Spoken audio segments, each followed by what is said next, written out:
انتبهوا ترتكبوا هذا الخطأ في أي تمرين للصدر، أنكم تعطوا ظهركم كذا. شوفوا التمرين هذا الفرق ما بينهم الاثنين. أنا ألعب كذا مثلا،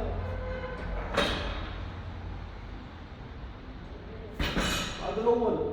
المفروض الصح دائما اعطفوا ظهركم في أي تمرين صدر، اعطفوا ظهركم وقدموا الصدر للأمام هكذا، ظهري معطوف، الصدر للأمام والعب. بس حتى هذا التمرين اعطفوا ظهركم، انتبهوا جنسوا، اعطفوا ظهركم والعب هكذا. خطأ. اعطف ظهرك، قدم صدرك للأمام والعب. العب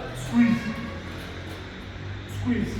ولمزيد من النصائح تابعوا صفحتي وانتبهوا تنسوا انكم تسووا لايك واعجاب اذا عجبكم الفيديو.